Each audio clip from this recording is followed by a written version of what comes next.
Okay तो hello students, welcome to PMA. तो आज जो क्वेश्चन हम डिस्कस करेंगे, एक बहुत ही इंटरेस्टिंग क्वेश्चन आज हम यहाँ पे करने वाले हैं। क्वेश्चन आ रहा है आईआईटी जेईई एडवांस 2024 पेपर से। तो क्वेश्चन शुरू करने से पहले मैंने क्वेश्चन को जूम कर देते हैं। तुम यदि अभी तक क्वेश्चन को ट्राई नहीं किए हो तो मैं बोलूंगा बेटा क्वेश्चन को एक बार खुद से ट्राई करो, उसके बाद ही इसका सोल्यूशन को देखना। देखो ये क्वेश्चन को मैंने शुरू में क्यों बताया कि ये बहुत ही सुंदर क्वेश्चन है। देखो ये क्वेश्चन को तुम यदि एग्जाम में विद इन 2 to 3 मिनट्स करना चाहो, देखो क्वेश्चन करने का बहुत सारे रास्ता है, लेकिन ये क्वेश्चन को विद इन 2 to 3 मिनट्स करने के लिए तुम्हें एक कॉन्सेप्ट जो है उसका इंफॉर्मेशन होना चाहिए। ठीक है, तो वो कॉन्सेप्ट जो है, इस कॉन्सेप्ट के साथ कई सारे बच्चे क्या होता है कि फैमिलियर नहीं है। ये एक न्यू कॉन्सेप्ट हो सकता है तुम्हारे लिए, क्योंकि ये जो है ये हमने सीएसआई नेट के बैच में इसको हम करवाते हैं, जो एग्जाम आफ्टर एमएससी लिया जाता है।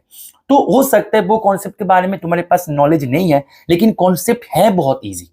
तो एक बार सीख जाओगे तो इतना तो गारंटेड है बेटा, इस टाइप के क्वेश्चन यदि एग्जाम में आ जाए तुम इसको ऐसे ही चुटकियों में कर लोगे। ठीक है, तो वो कॉन्सेप्ट है क्या, तो वो कॉन्सेप्ट को तुम्हें यहाँ पे अभी सीखना होगा।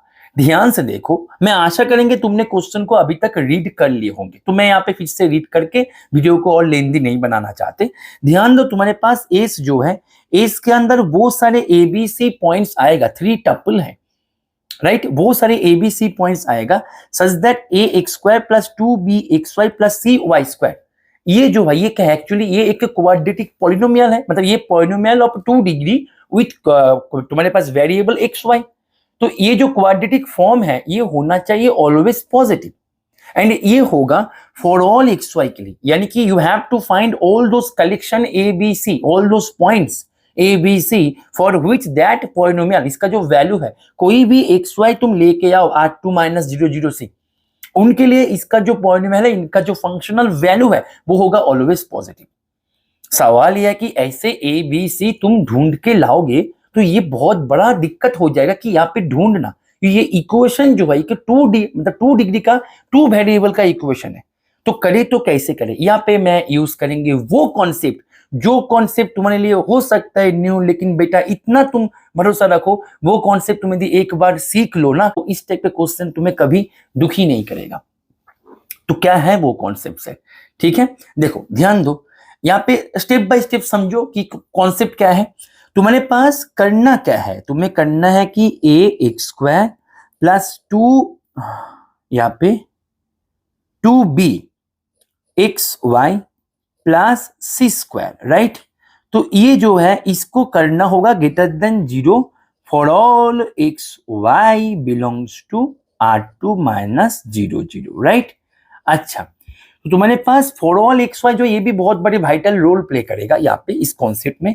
एक्चुअली होते क्या है बेटा, यहाँ पे सॉरी मैंने ना गलत लिख दिया, यहाँ पे c² नहीं, यहाँ पे cy², ठीक है। देखो यहाँ पे देखो ना, cy² था, ठीक है, ये ठीक है ना, इसको ही हमने यहाँ पे कॉपी पेस्ट किया, ठीक है। अच्छा, अभी देखो ये जो है सरल शब्दों में बोला जाए कॉन्सेप्ट का, यही है यहाँ पे लॉजिक कि तुम्हें एक क्वाड्रेटिक फॉर्म दिया गया, इसको होना होगा पॉजिटिव, यानी कि इस क्वाड्रेटिक फॉर्म को होना होगा पॉजिटिव डेफिनिट, ठीक है। हम उसको इस नाम से बुलाते हैं कि ये जो है इस क्वाड्रेटिक फॉर्म को होना होगा पॉजिटिव डेफिनिट।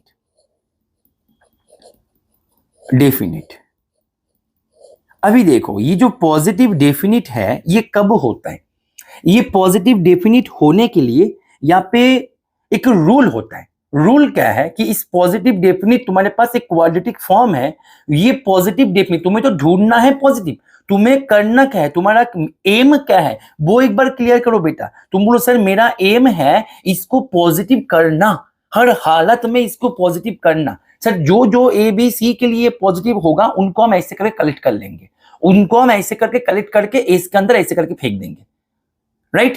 तुम्हारे पास बन जाएगा एस, तो तुम्हें कलेक्ट तो करना है ना बहुत सारे पॉइंट को। तो यहाँ पे थ्योरी ये बोलता है कि तुम्हारे पास ये जो क्वाड्रेटिक फॉर्म है ये पॉजिटिव डेफिनिट तब बनेगा यदि तुम्हारे पास इस क्वाड्रेटिक फॉर्म का एक मैट्रिक्स बनवाना होगा, कोएफिशिएंट मैट्रिक्स जिसको बोलते हैं, यानी कि x² का कोएफिशिएंट एंड y² का कोएफिशिएंट डायगोनल पे आएगा, एंड यहाँ पे जो xy है इसका कोएफिशिएंट क्या है 2b है, तो ये अपना आ जाएगा यहाँ पे ऐसे, ऑफ डायगोनल पे ऐसे करके आएगा, उसको डिवाइड टू मतलब 2 करके। यदि यहाँ पे 2b की जगह पे b होता तो हम क्या करते, b/2 करते, ऐसे करते, राइट।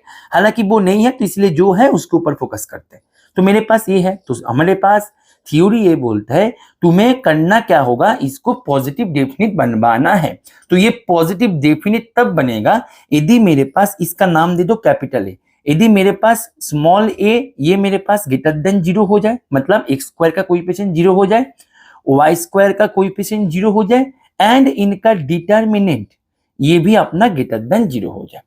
आई रिपीट, ये जो है इसको मुझे करना क्या है सर, इसको मुझे पॉजिटिव डेफिनिट करना है। अभी देखो एक बात याद रखना है, फॉर ऑल एक्स वाई के लिए, अभी मानो तुमने कुछ ऐसे एक्स को मानो नेगेटिव ले लिया, सी को मानो नेगेटिव ले लिया, और तुमने एक्स वाई को कुछ ढूंढ के ले मतलब लेके आ गया और बोल दिया सर ये पॉजिटिव हो रहा है, सर थ्योरी ब्रेक हो रहा है। बेटा थ्योरी ब्रेक कभी नहीं होगा, ठीक है। ये बहुत ही पॉपुलर थ्योरी है जो लीनियर अलजेब्रा में सिखाया जाता है CSI नेट में, ठीक है। तो जो भी है मैं उसमें नहीं जाना चाहते फिलहाल के लिए।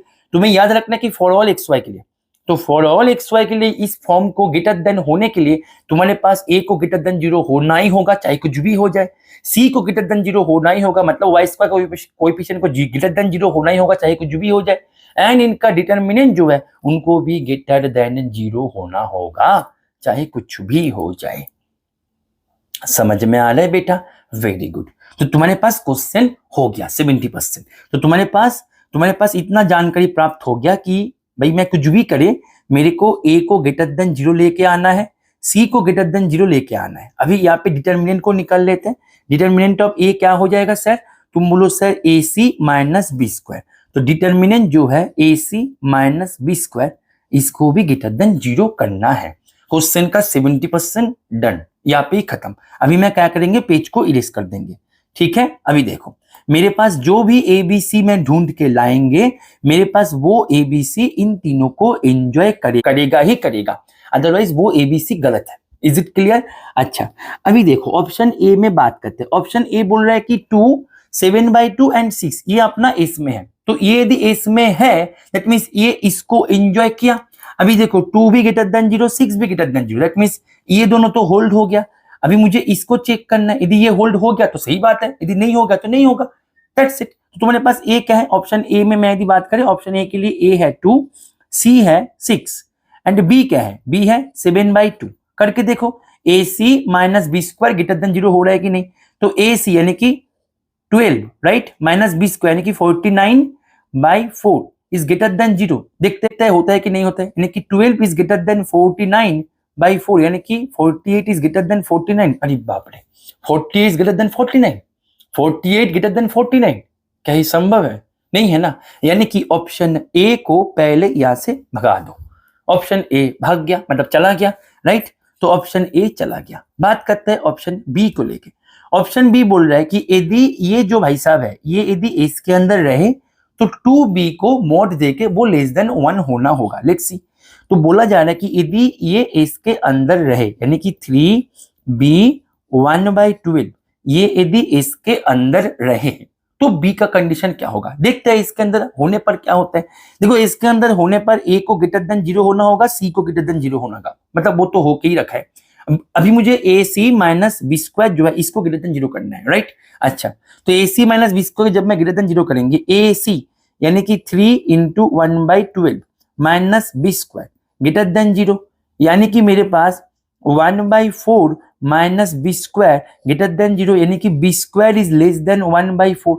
मुझे जो है यहाँ पे b जो है मैं यदि मॉड ले लिया, ध्यान से देखो तो b जो है b is less then plus minus, यहाँ पे माइनस मतलब छोड़ ही दो, मॉड ले लो तो यहाँ पे 1/2 यानी कि तुम्हारे पास क्योंकि स्क्वायर रूट क्या बेटा, इज इट क्लियर? यानी कि 2b मॉड ले लो लेस देन 1। तो तुम्हारे पास यदि a b c ये यदि मतलब 3b 1/12 यदि इसके अंदर रहे तो 2b का मॉड ऑलवेज लेस देन 1 होगा, जो हमने प्रूफ कर लिया। Is it clear? यानी कि ऑप्शन बी जो है, ऑप्शन बी भी तुम्हारे पास सही है। अभी तक ऑप्शन ए गलत है, ऑप्शन बी सही है। Option C and option D में बहुत सुंदर सा एक रिलेशन दे रखा है।